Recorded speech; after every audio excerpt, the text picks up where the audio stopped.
a plea of no contest was entered. And Mr. McKinley, we halted the proceedings at that time because there were other matters that had to be addressed between your counsel, Mr. Farrell, and with the prosecuting attorney in the city of Westlake. And we did pass this in the meantime for sentencing to today's date, but I have to pick up where we left off, okay? So you understand that prior to taking your plea on the 25th, I advised you on both counts of the potential penalties that you were facing, a fine of no more than $1,000 and incarceration of to 6 months on each count. Do you remember me advising you that? Yes, Your Honor. And then I advised you that by entering a plea, you were giving up certain rights. You gave up your right to a trial by jury, your right to confront witnesses, your right to remain silent, your right to subpoena your own witnesses, as well as your right to have the state of Ohio and the city of Westlake come before this court with evidence to establish beyond a reasonable doubt that you committed the offense. After advising yourself of those rights, you withdrew your previously entered plea of not guilty and entered a plea of no contest. And that's where we halted the proceedings. You are now here with counsel, Mr. John Forrestal. Mr. Forrestal, do you stipulate to a finding of guilt? Yes, Your Honor. And will you waive the presentation of facts? We would, Your Honor. Thank you. Mr. McKinley, on both matters, you have the right for what is called an explanation of circumstances in order to determine if there are facts sufficient to find you guilty upon the plea of no contest. In so doing, I'll pull out the police report on both matters and begin to read it verbatim into the record in search of those facts. You further have the right to waive the explanation of circumstances. Do you so waive? Yes. The court now will continue to accept the withdrawal of the plea of not guilty and enter with the plea of no contest. And upon stipulating or finding of guilt, waiving the presentation of facts and explanation of circumstances, will enter findings of guilty to the offense of voyeurism on case number 23 CRB 131 in violation of section 2907.081, and on case number 23 CRB 135 on the charge of voyeurism, and again in violation of section 2907.08 of the revised code, both matters first-degree misdemeanors. You are now here for sentencing. It's my understanding that a pre-sentence investigation has been taken place, and before the court, as well as our Chief Community Control Officer, Ms. Colleen Einen. Ms. Einen. Thank you, Your Honor. Mr. McKinley was interviewed May 19, 2023 for a pre-sentence investigation interview with myself. He is 34 years old, residing at 4202 Blossom Court in Brunswick. He lives with his fiancee and family. He's lived there since 2018. He's currently employed at CAPS Construction. He does road bridge constructions with the laborers union 860. He's been employed there since May of 2022. His current offenses on 22 CRB 131, that occurred on August 27th, 2022 in Westlake. He said he went to Nordstrom Rack with the intent to film girls in a state of undress in the changing room. He got caught. The police searched his phone and found another female victim, and he was charged in 23 CRB 135. He admitted to doing it for about a year or so on and off. Primarily it was at Nordstrom Rack, but this was the first time he got caught. He does have some prior offenses. He has an underage from 2007 out of Lyndhurst, delinquency of a minor, drug abuse, and possession of paraphernalia in 07 in Lyndhurst, drug possession in F5 in 2010 in Cuyahoga County. He got early intervention. He failed that in 2011. He got 1 year probation, and then a theft and drug abuse instruments in 2013 out of Berea, and he got probation there. And there's no other cases pending, not on probation with another agency, and has no drinking and driving offenses. Regarding his family history, he states his parents are currently going through a divorce. He reported a normal childhood, though. He is single, but obviously engaged to his girlfriend. He has a 2-year-old with his current girlfriend, and then his girlfriend has full custody of a 12-year-old, and he's not biologically, his father has not adopted him, but he has been the father figure since the child was 5 years old. He graduated from Kirtland High School in 2007. He went to the Labor Training Center and has been a laborer since. Medical history, he is being treated by a doctor. He's got Crohn's disease and is seeing a gastro doctor, but not taking any medications for that. Regarding alcohol and drug history, he said he's been sober for 10 years through AA. He goes to AA, but he hasn't been active in AA. He also goes to Sexaholics Anonymous, and he goes weekly there. He does report having substance abuse in his family, that his father was an alcoholic.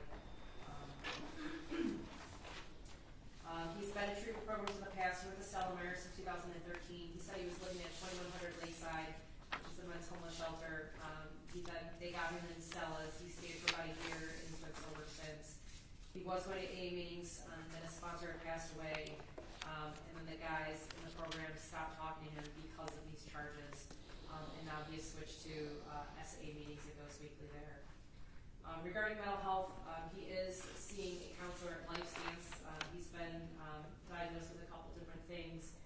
He has been seeing his counselor since September 13th of 2022, and he said he goes to bi-weekly sessions. And he's been to about a total of 20 sessions. I do have a letter from the counselor that indicates that, and they are working on these issues. Thank you. Very good. Mr. Forrestal? Thank you, Your Honor. I have no additions or corrections. And I think the important thing to point out is that he is doing his therapy. It's been very beneficial for him. Okay. Mr. McKinley, anything you wish to say to the court? I'd like to apologize to the victims for treating them as objects. No one should ever have to go through that. And the therapy and the psychotherapy has been very beneficial for me. Thank you. Thank you. Ms. Woods, it's my understanding that you do have statements. Yes, Your Honor. I have statements from both the alleged victims in these cases. I'll start with the first one provided to me. It says, I'm a fourth-year senior at The Ohio State University. I'm writing this note regarding the voyeurism case against Corey McKinley regarding an incident that happened near the end of August where this individual was taking inappropriate photos and videos of women at the Nordstrom Rack store. I would like to provide a statement about this incident and what I would like to see happen with this case. To start, I would like to mention that I, a 22-year-old female, have not felt safe in a dressing room or even a store since being notified of this incident. Prefacing the situation, I was the victim of sexual assault in the beginning of September. Through many therapy appointments, medications, and with the help of friends and family, I was beginning to accept my new normal. However, at the beginning of January, right before I was to head back to my last semester of undergraduate, a time that should be fun and carefree for me, I was contacted by a detective regarding this case. What I thought would be a fresh start to a new year turned into the past presenting itself again. A violation of sexual nature happening once in one's lifetime is too much, but a violation of sexual nature happening twice in the span of 2 months requires call for change. I should not have to be concerned for my safety every time I leave the house. I wonder how the one who committed this crime would feel if someone did this to his child or daughter or anyone that he cared about. Men continue to get away with violating women, and as a whole, we are still not valued to correct compensation. I am horrified at the thought of my privacy being invaded like this. I'm incredibly sorry for other women who are not only a victim of this one incident, but victims of similar incidences happening time and time again. A part of me feels fortunate that I was identified as being a victim of this crime solely because, as unfortunate as it sounds, I already had numb feelings since the assault in September. With this being said, I'm not exactly what sure the punishment for voyeurism is, and I know for a fact that what I would like to see happen cannot be executed in this day and age. At this time, I hope for remorse and that this heinous, disgusting crime never happens again. Thank you for your time. And then, Your Honor, this is the second statement from the other victim. On August 27th, I was having what I thought would be a normal day. I went to Crocker Park to walk around and ended up in Nordstrom Rack. I picked up a few items to try on and went into the fitting room. Halfway through trying on clothes, I noticed what seemed to be male feet in the stall next to me with the phone propped up on the ground pointing directly at the mirror. At the time, I was completely topless and my heart started racing. I instantly covered up as much as I could, used my foot to block the camera's view, and changed as fast as I could. I instantly wanted to run out of the store, but I couldn't leave knowing this man had videos of me on his phone for what most likely was his own pleasure. I decided to notify a worker for my own good and in hopes that the police would retrieve the videos. However, when I signed the complaint to bring this to court, I did it in hopes that the defendant would never do this to another person again. To the defendant, on the day that you left me completely invaded and disgusted, I know that there are people out there, but it's hard to believe until it actually happens to you. Now I walk around in public being even more aware of my surroundings than I already was. If someone looks in my direction for even a second too long, I immediately put my guard up. Imagine if you had a daughter that went through what I went through. I hope you you realize the effect of your actions and put this to an end. I believe jail time or fines might help deter you from doing this again, but I truly hope that you get the help that you need. Recommendations? Reporting probation in terms of total abstention, random screens, continue with this SA meetings, continue with this mental health counseling, and take all medications as prescribed.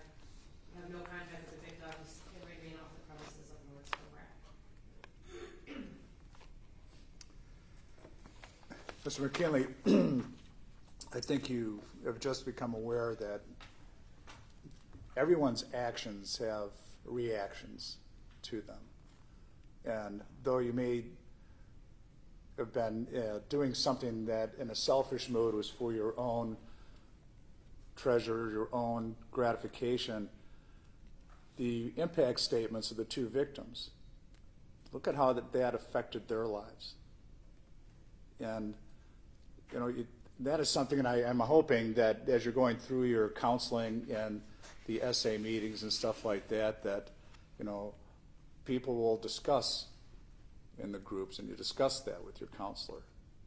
Because not only are your actions affecting you personally, and I'm sure in your home life, but you have two young women that are totally affected. You put them in a new whole motion in their own life because of your selfish conduct on that day.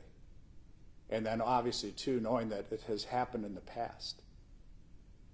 I'm hoping that with the steps that you are taking, you know, you took steps early in your prior dependency, whether it be a substance abuse, and now on a dependency in a sex addiction, that you continue on with your counseling, and it's going to be an order of this court that you do. But those women, you know, those are people that were affected by your actions. And that happens every day to everybody. Everything that we do, someone is affected by that. And the degree of how we do it and the intent in how we do it is how those people are going to react and be affected by it. Every negative action is going to have a negative reaction and a negative effect. That's what life is. On these matters, on case number 23 CRB 131, it would be a $250 fine and cost in 180 days. On case number 23 CRB 135, a $250 fine and cost 180 days. On both matters, the time will be suspended. You'll be placed upon 2 years of community control or basic supervision. The conditions of your community control is your good behavior, obedience to all laws and ordinances, no further offenses. You're not to leave the state of Ohio without first advising community control of your travels. Report as directed. Obey all rules of community control. Complete any and all treatment recommendations as required. Total abstention. No alcohol, no drugs of abuse. You'll be subject to random screening for alcohol and drugs of abuse. You're not to refuse to take the test if requested by a police officer, community control, or a treatment provider. Continue on with your treatment and assessments in your mental health and take your all meds. Continue on with your meetings, whether it be the AEA and specifically with the SA meetings as well. No contact with either victim for the next 2 years or any time at all. And remain off the premises of Crocker Park. So don't even go out to Crocker Park at all, okay? You're from Brunswick, is that correct? Yes. There's places out there that you could do whatever shopping that you need to do. There was a motion by the city of Westlake, state of Ohio, for the forfeiture of the Samsung cell phone that was confiscated at the time. And it's my understanding, Mr. Forrestal and Ms. Einen, that Mr. Corrigan, the prosecuting attorney, and Mr. Farrell had reached an agreement whereupon the Samsung phone was totally wiped clean of everything. So it's devoid of any other pictures or photos or videos, and for that information, there's probably nothing on it at all. And so the agreement was upon the wiping clean of the Samsung phone that Mr. McKinley can retrieve that at the station. Okay. Thank you, Your Honor. You satisfied with the terms and Yes, conditions? I believe that would just need to be in order, Your Honor. Okay. So we can take the order. All right. Release the Samsung phone after wiping clean. And Mr. Forrestal, anything further? No, Your Honor. Thank you. Okay. And Ms. Woods, if you would just convey to the victims that Mr. McKinley did express remorse and that he is seeking the help and treatment that he needs. Okay? Absolutely. Thank you.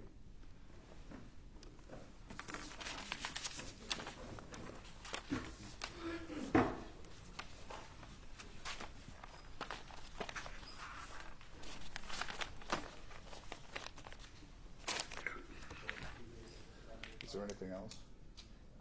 Just the video.